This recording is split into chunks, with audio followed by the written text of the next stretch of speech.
Barlock stared at the blood on his hands. His pebbled skin burned where the hot liquid sank through it, racing through his flesh to invade his bones, but he couldn't seem to move to scratch it away. The sound of explosions ripping through buildings registered faintly at the periphery of his awareness. Something must be happening in the city. He'd have to go to see what it was after he found Tiga. He needed to find Tiga. She was probably with Bakir and his tutor, or Shim in the nursery. If only he could get up off his knees, he could go find her. Someone was shouting. He could almost recognize the voice. "I found him! He's here!" the man yelled above a volley of weapon fire. A strong hand gripped his shoulder, and the world split apart around him. "Lord Balak! Lord Balak! We've got to get out of here!"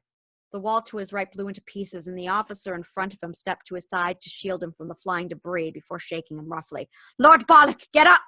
The smell of blood assaulted his senses. It was all over him. He tried to raise his arms to get it off, but they wouldn't move. What was wrong with his hands? He squeezed his eyes shut and looked again, blinking in the dim light of the ruined chamber.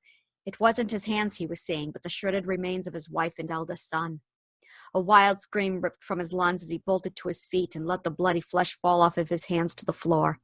His wrists were bound in front of him, and he shrieked like a wounded animal as he backed blindly away, his cries mingling with the rapid whine of weapon fire.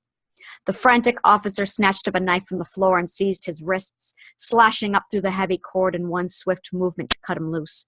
Balak grabbed the man's shirt with both hands, pulling him up close as he trembled and panted brokenly, fighting to anchor his mind on the familiar features of the captain in front of him.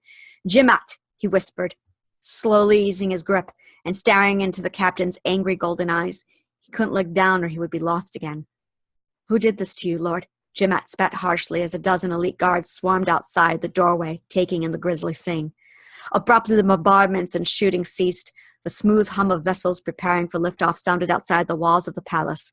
"Get me out of here," Balak rasped, keeping one trembling fist clutched in Jimat's shirt so he wouldn't trip as the captain led him out into the decimated hall, past the silent soldiers.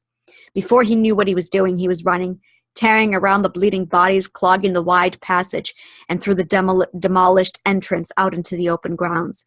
Jimat and the guards caught up with him just as three unmarked heavy fighters rose from behind the palace and disappeared overhead into the darkening sky. The faint sound of blasts between a warship and their own forces could be heard far above the city. Too little, too late. Balak stood and gazed up into the empty sky. He knew the man who had done this. He knew, and he would never forget. His eyes dropped to the shambles of his father's eastern palace.